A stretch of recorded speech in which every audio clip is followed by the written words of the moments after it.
Ram Hare Hare Hare Krishna Krishna Krishna Hare Hare Hare Ram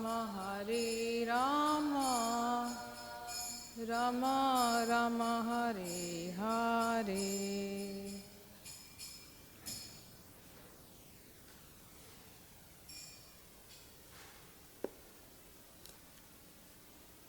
Srila Prabhupada ki jai. All glories to assembled devotees. Om Namo Bhagavate Vasudevaya. Om Namo Bhagavate Vasudevaya.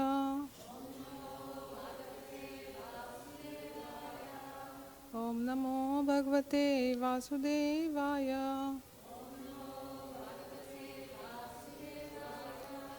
Narayanam Namaskrityam Naram Chaiva Narottamam Devim Saraswatim Vyasam Tato Jaya Mudiraye Nashtabrayeshu Abhadreshu Nityam Bhagavata Sevaya Bhagavati Uttama Shloke Bhaktir Bhavati Naishtaki Krishnaya Vasudevaya Devaki Nandanaya Cha Nanda Gopakumaraya Govindaya Namo Namaha.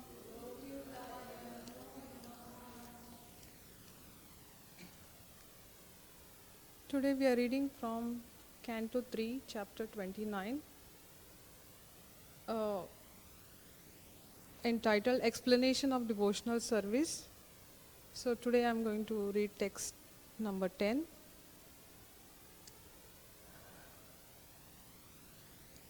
Karma nirhara muddisha parasmin va tadarpanam yajedyasavyam iti va pritak bhava sasatvikah. Karma nirhara muddisha parasmin va tadarpanam yajedyastavyam iti va pritak bhava sasatvikah. Karma niharam uddisha parasmin va tadarpanam yajedyastavyam iti va pritak bhava sasatvikah.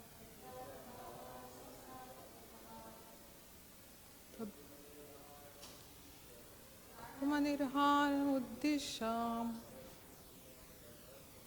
parasmin va tadarpanam yajedyastavyam iti va pritak bhava sasatvikam.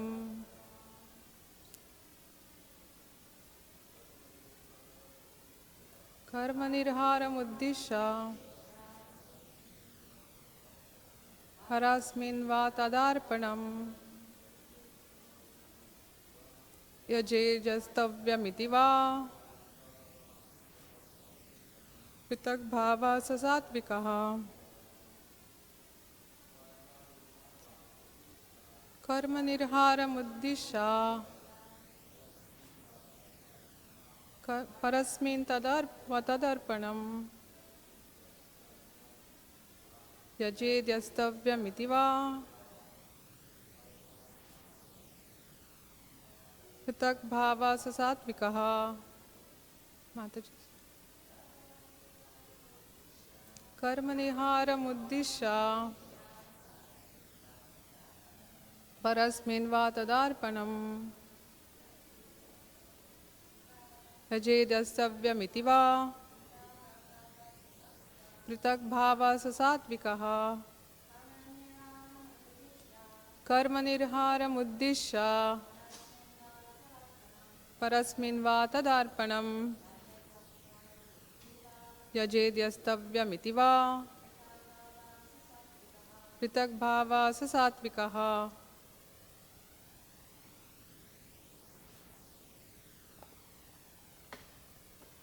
Karma, fruitive activities. Nirharam, freeing himself from. Uddisha, with the purpose of. Parasmin, to the Supreme Personality of Godhead. Va, or. Tad arpanam, offering the results of activities. Yajet, may worship. Yastavyam, to be worshipped. Iti, thus. Va, or. Tathak bhavaha, separatist. Saha, he. Satvikaha, in the mode of goodness. Translation and purport by His Divine Grace Sri Bhaktivedanta Swami Srila Prabhupada. When a devotee worships the Supreme Personality of Godhead and offers the result of his activities in order to free himself from the inebriety of fruitive activities, his devotion is in the mode of goodness. Purport.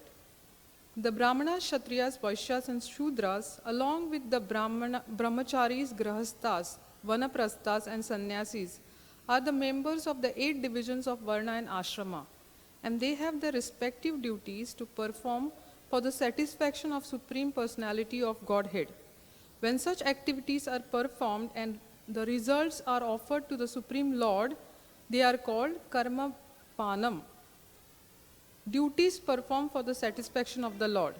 If there is any inebriety or fault, it is atoned for by this offering process. But if this offering process is in the mode of goodness rather than in pure devotion, then the interest is different. The 4 ashramas and the 4 varnas act for some benefit in accordance with their personal interest. Therefore, such activities are in the mode of goodness. They cannot be counted in the category of pure devotion. Pure devotional service, as described by Rupa Goswami, is free from all material desires. Anyabhilashita shunyam. There can be no excuse for personal or material interest. Devotional activities should be transcendental to fruitive activities and empiric philosophical speculation. Pure devotional service is transcendental to all mental qualities. Devotional service in the mode of ignorance, passion and goodness can be divided into 81 categories. There are different devotional activities such as hearing, chanting, remembering, worshipping, offering prayer, rendering service and surrendering everything. And each of them can be divided into 3 qualitative categories. There is hearing in the mode of goodness, in the mode of passion and in the mode of hearing in the mode of passion, in the mode of ignorance and in the mode of goodness. Similarly, there is chanting in the mode of ignorance, passion and goodness, etc. 3 multiplied by 9 equals 27, and when again multiplied by 3 it becomes 81. One has to transcend all such mixed materialistic devotional service in order to reach the standard of pure devotional service, as explained in the next verse.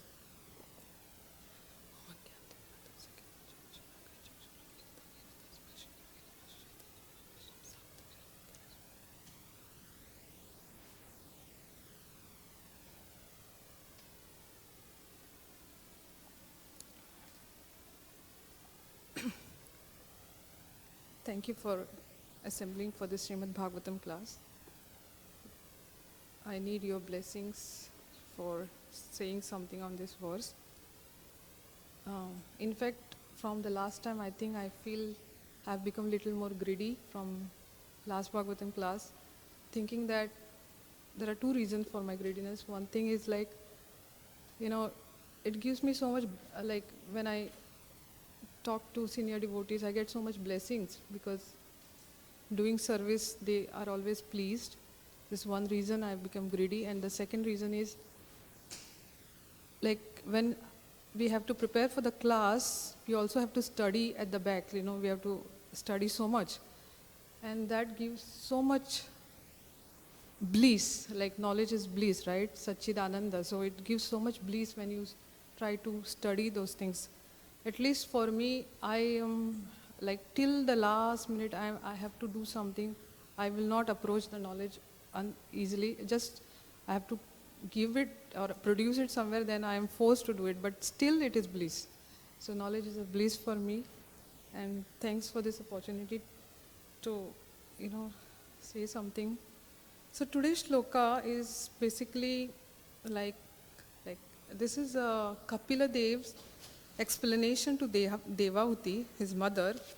So what exactly is happening? Like she has asked some questions to Kapila Dev, like what are the different types of devotional service, and can we explain more on that?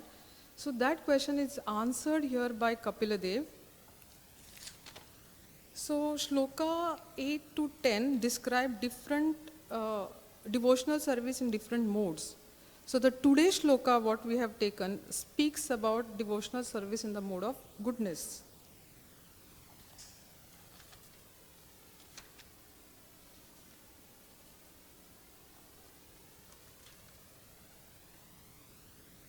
Okay, now when we say devotional service in the mode of goodness, it is not referring to pure bhakti, because bhakti is free from any modes. For example, like what is this devotional service in the mode of goodness? Devotional service in the mode of goodness, it is said that, in goodness, people worship Krishna. When the devotee worships the Supreme Personality of Godhead and offers the result of his activities in order to free himself from the improprieties of fruitive activities.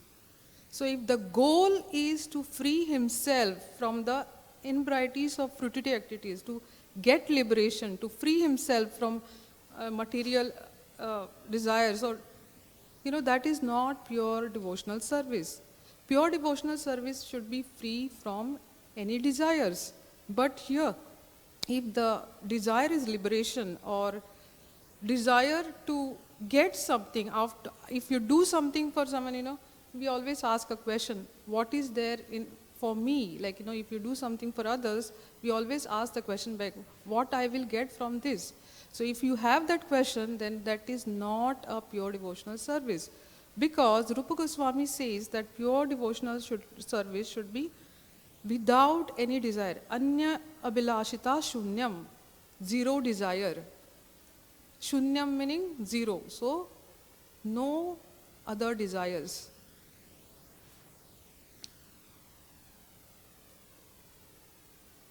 So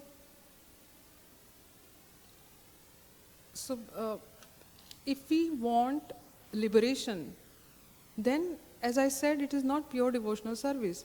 But liberation is also is a byproduct of bhakti. If you do bhakti sincerely to Krishna to achieve the love of Godhead, liberation is automatically achieved. Actually, there are three types of, in Prabhupada also elaborates, there are three types of, devotional service. Some people, they are, do bhakti in the mode of goodness, like desiring liberation and all that. Some people do bhakti in the mode of, sense gratification, or they want name, fame. That is the bhakti in the mode of passion. And another one is in the mode of ignorance, wherein you get angry, even though you are a devotee, you get angry, you have pride, and you have a tendency to violence. That is a mode of ignorance. But in devotional cult, we don't focus on all these qualities. What we focus on, how to overcome them. That's the best thing, All Srila Prabhupada purports, in the end, it's like a complete summary. What is the problem? And in the end, if you read the last part of this purport, Prabhupada always ends with Hare Krishna Mahamantra. It means like problem is also defined and solution is also defined in the same purport. So most of the Srila Prabhupada purports are like that, very complete. So how do we achieve that? Since, this shloka speaks about, karma nirharam uddisya parasmin va tat arpanam. giving up the fruits of our action. So if that is the case, then there are, then you are not a pure devotee. So how do we achieve that pure devotional service? It is said that one can overcome the modes of nature by sticking to the process of devotional service and practice under a guidance of a guru in the association of Vaishnavas and sincerely offering prayers. We can overcome all these transcendental modes or all this tendency to, desire, as I said in the beginning, desire to get something back. Like if I do something, I want something back. That desire, that tendency will be vanished if we stick to this process and take initiation and surrender to your guru and render service. Pure devotion, pure form of bhakti is rendered without any motivation, without any interpretation. And Kapila Dev in the next verse, that is 11 and 12, defines the pure bhakti, like how it is. He defines the pure bhakti in the next verses. So in this one, the 12th one, it just speaks about the bhakti in the mode of goodness.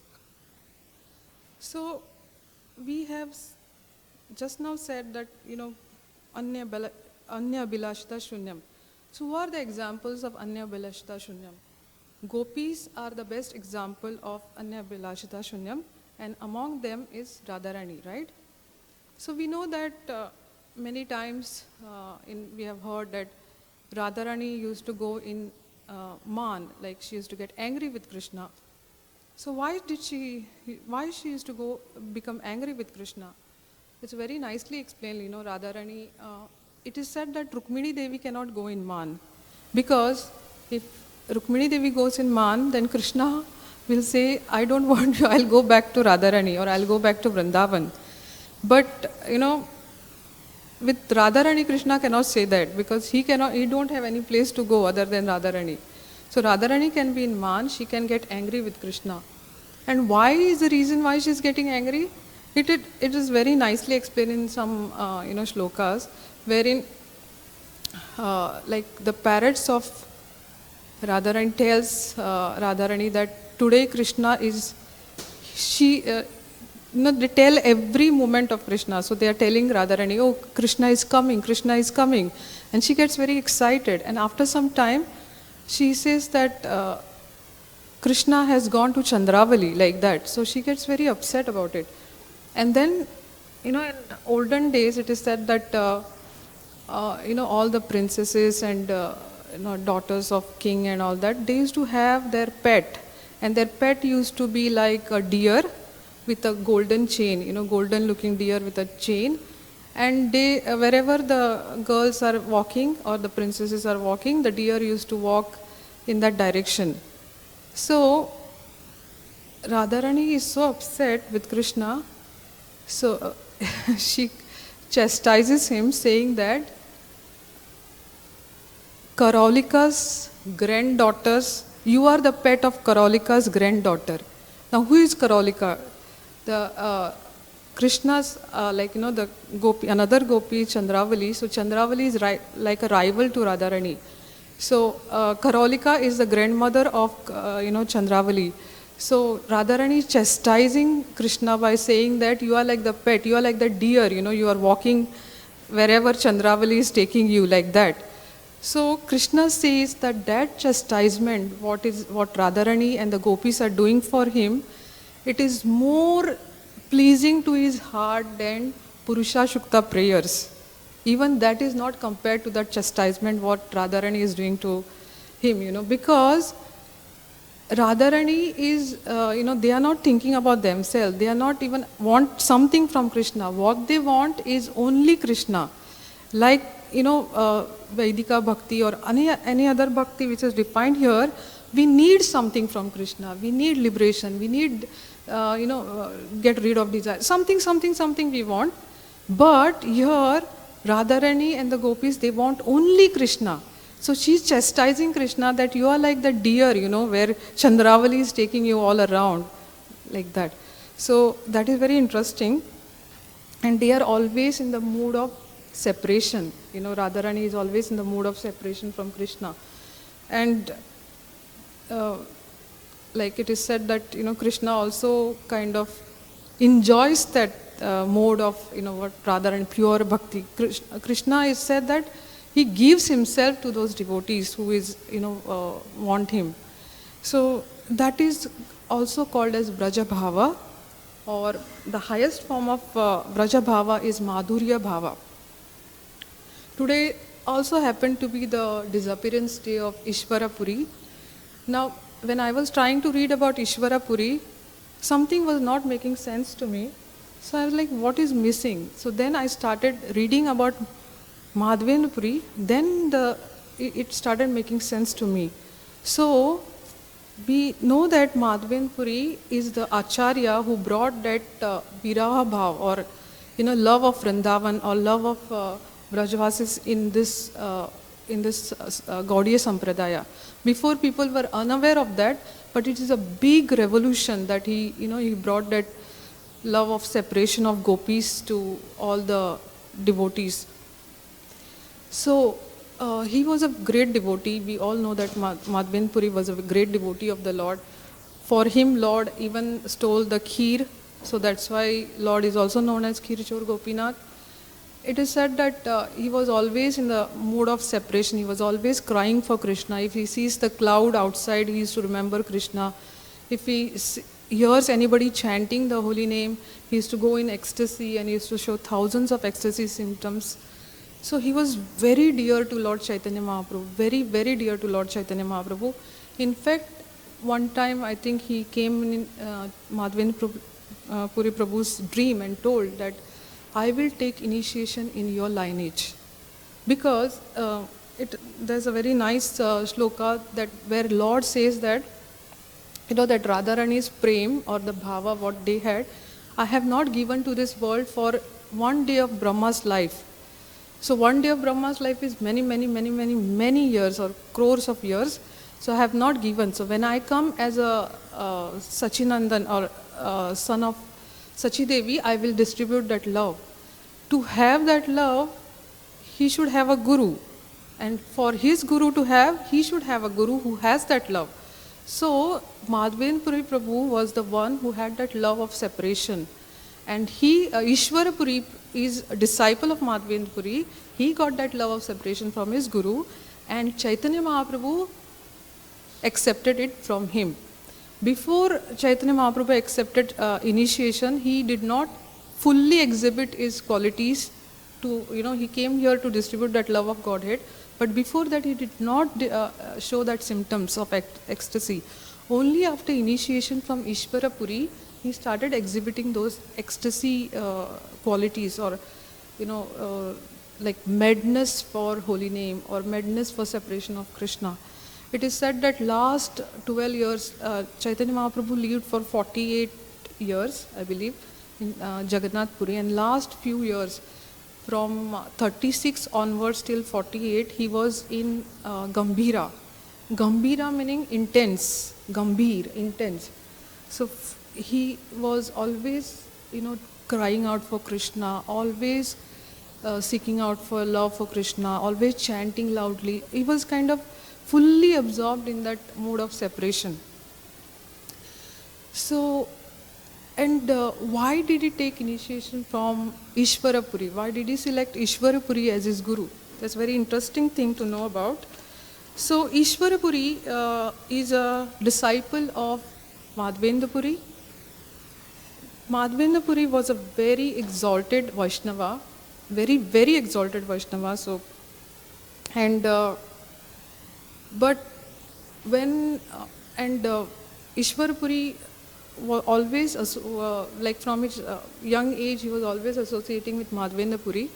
But when his guru became invalid, kind of he couldn't move around or he couldn't do anything, Ishvara Puri took extremely good care of him, to the extent that he used to, you know, like Madhvendra Puri was not able to move from his bed, so he used to, you know, lift him, take him for giving bath, even to the extent like he used to clean his urine and stool. and clean him, massage his body, apply tilak, dress him, everything what possible things he could do to serve him, he was doing for Madhavendra Puri. Even when he saw his guru was in Vipralamba Bhav, crying or in separation for Krishna, he used to go to his ears and talk about the pastimes of Krishna and also chant for him. So he served his guru to the utmost, with lot of humility, and like a menial servant, he served his Guru Maharaj. So when one time, like it's also said that Madhavendra Puri had other disciples also. One of the disciple was I think Ramachandra Puri or Ramachandra Puri. So somehow that Ramachandra Puri came in contact with some Mayavadi people. So he started taking that knowledge. So when he saw his Guru Maharaj, crying for Krishna and lamenting for Krishna, he was so he thought that he has the authority to instruct his guru. So he went and told his guru, why are you crying? Why are you lamenting? You are not this body, you are the spirit. Why are you calling for Krishna? Take shelter of Brahman. And Madhavendra Puri was so much upset by that. I am on my deathbed and my disciple is coming and telling me to take shelter of Brahman. So he was very upset. He said, please go away from here. Do not show me your face because you are disturbing me and I don't want to hear from you. Like that. So, this Ramachandra Puri, actually disturbed his Guru Maharaj in the last days of his life. But Ishvara Puri was totally opposite of it. He was always trying to help, always trying to do his best of capability, what he can help and serve his Guru Maharaj and please his Guru Maharaj. So he got all the blessings in the world from Madhavendra Puri. And he also said that you will have Krishna in your heart. That was the blessing what Madhavendra Puri gave to Ishwar Puri. So he was very dearmost to Madhavendra Puri, because Madhavendra Puri had a lot of disciples other than Ishwar Puri. He had like Advaita Acharya was his disciple, then Nityanand Prabhu was his disciple, then Kashishwar Pandit, I think, there are some many other disciples are there, but most because Ishwar Puri served him in the last days of his life, he got the most blessings. And so Ishwar Puri was born in a Brahmana family. He was born in a place called Kumarahatta, one place near to Mayapur, Navadvip. So one time he visited Advaita Acharya's Prabhu's house, and he wore a tattered clothes, and he was quietly came and sat next to, outside the temple of Advaita Acharya, and Advaita Acharya was performing some puja for the Krishna, and there were some other devotees also. But Advaita Acharya kept on looking at Ishvara Puri, and he was thinking, who is this person? And he kept on looking at it. Then finally he asked, who are you and where have you come from? So Ishvara Puri answered that, oh, I am the lowest of the Shudras, and I have come to take darshan of your lotus feet. So he answered in a very, very humble way. He did not reveal anything. But everybody was like, they were like, he is so effulgent. The Vaishnavas, when they are very pure, you cannot hide because you have some effulgence for yourself. So everybody was thinking something about him was attracting all of them.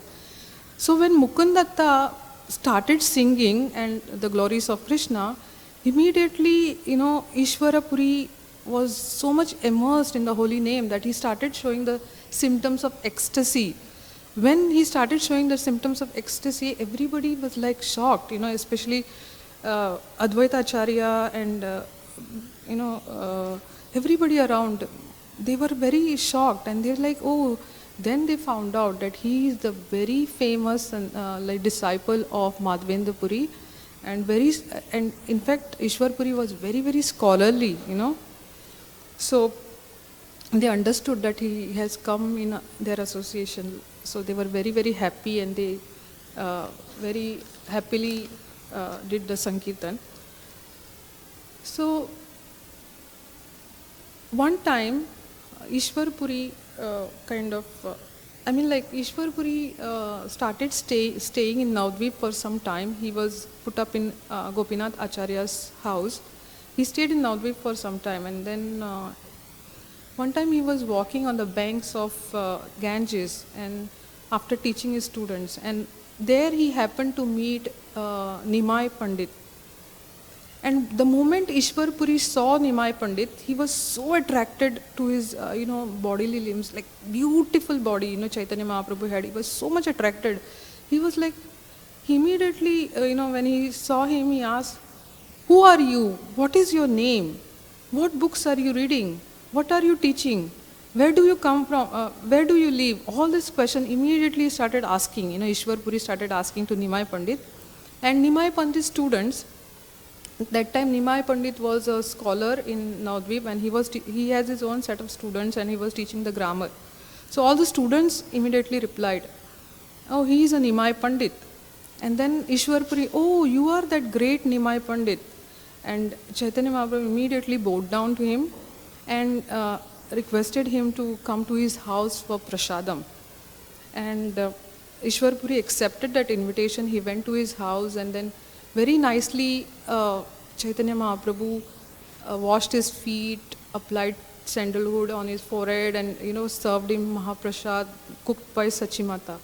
So he humbly served, and then they went to the temple room of Chaitanya Mahaprabhu's house, and they started speaking about different pastimes of Krishna, and that's how Chaitanya Mahaprabhu got the association of Ishwara Puri. And then when he came to know that Ishwar Puri is staying in Gopinath Acharya's house, Chaitanya Mahaprabhu frequently started going to his Gopinath Acharya's house. Like he liked to listen from Ishwar Puri, because Ishwar Puri was talking about his book about Krishna Lilamrita. And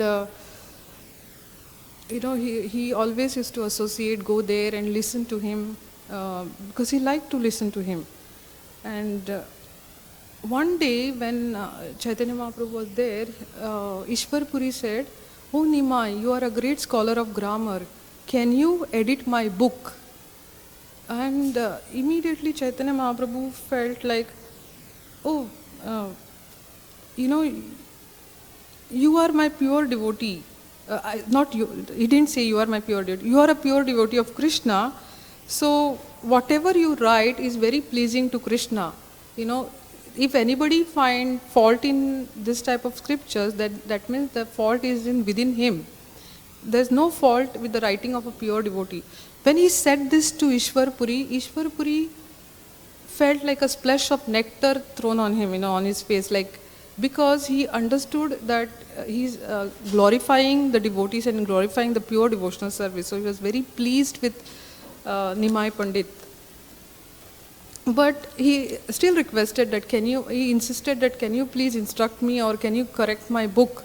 And then Chaitanya Mahaprabhu was listening to his book, Krishna Lilamrita, and then one time he mentioned that, whatever verb you are using is not correct. And then Ishwar Puri went home, and whole night he was meditating on what Chaitanya Mahaprabhu had told to him. And then he came the next day and he said, "I don't think there is any problem with what I have written." And Chaitanya Mahaprabhu readily kind of accepted. Actually, Chaitanya Mahaprabhu is a greater scholar. He has he had defeated so many scholarly people whoever visited Navadvip, especially scholar like Keshav Kashmiri who came to Navadvip. Chaitanya Mahaprabhu effortlessly defeated him. But when Ishwar Puri told Chaitanya Mahaprabhu that whatever I have written is correct and is not wrong, he was very happy that somebody at least corrected him instead of if you get defeated by your spiritual master, then you feel good. Like, for example, even we can say that when Srila Prabhupada went to meet his Guru Maharaj first time, he was patriotic. He was thinking like, he told his Guru Maharaj, who will listen to your message in this, war going on, and but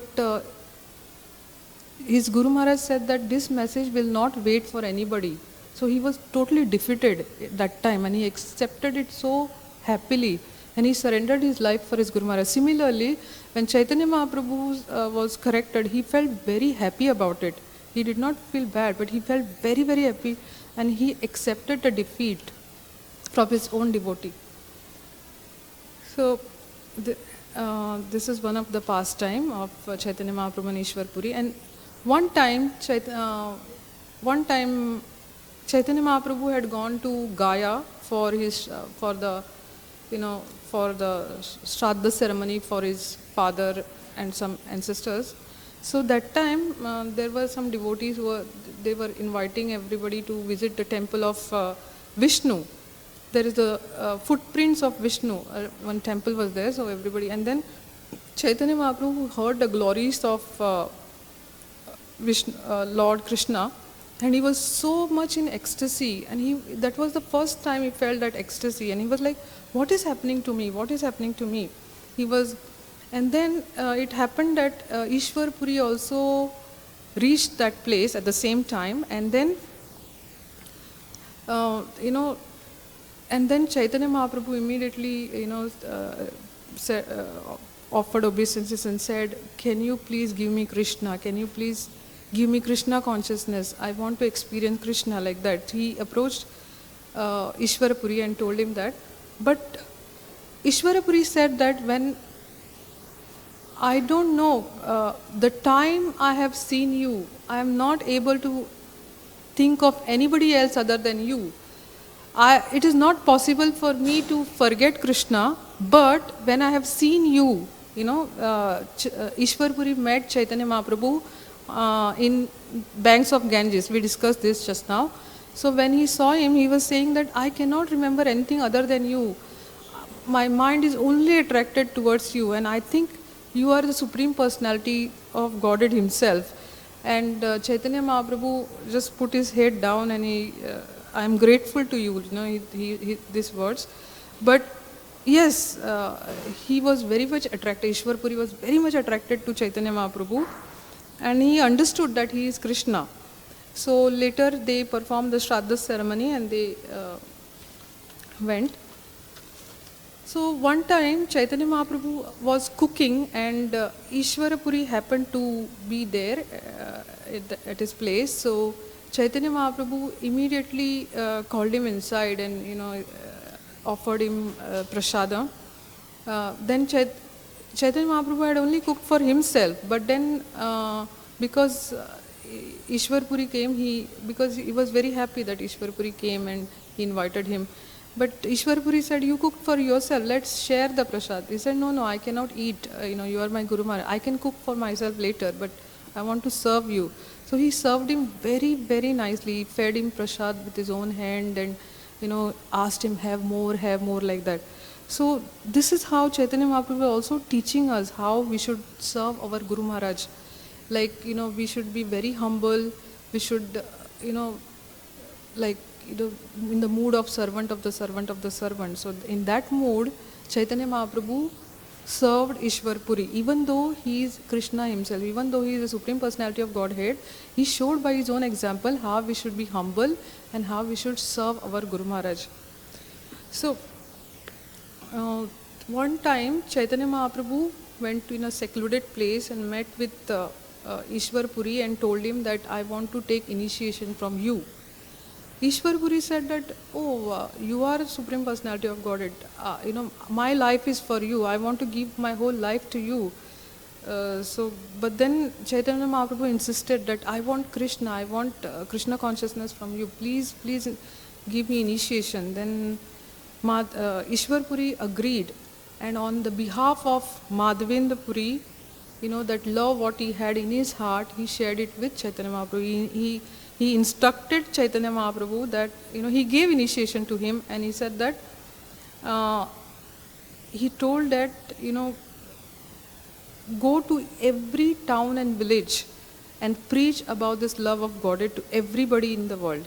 So hearing this instruction, Chaitanya Mahaprabhu took it very seriously, and when he came back to Navadvip, he started the Sankirtan movement, and he was like he was telling his Guru Maharaj, what have you done to me? What is this mantra? I become just mad after hearing this mantra. So he drowned everybody. When he came back to Navadvip, he started spreading the Sankirtan movement, and that is the actual, what is that? Chaitanya Mahaprabhu mission was to spread his holy name. So after initiation, he started it wholeheartedly and with full fledged. So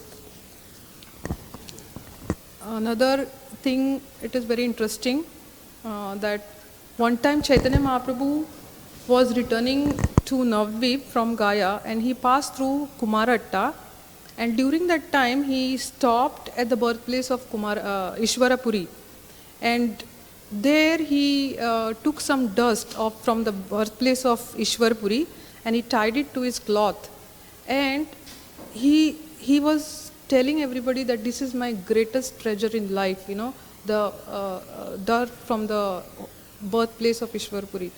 He was like always taking that dust, and he was always remembering his Guru Maharaj, and he was always in the love of separation from his Guru Maharaj also. So when Chaitanya Mahaprabhu took sannyas, Ishwarapuri has almost finished his role in this world, and he instructed two of his disciples, that Govinda and Kashishvara Pandit, to take care of Chaitanya Mahaprabhu, and render service to him. So this was the glorious Ishwarapuri, spiritual master of Chaitanya Mahaprabhu. And Chaitanya Mahaprabhu actually wanted to show to this whole world that if you want to progress in devotional service, one has to take initiation, one has to surrender onto a Guru Maharaj, and one has to render service to a Guru Maharaj in a very humble and menial state of mind. Hari Bol. So this is the Srimad Bhagavatam class ki jai.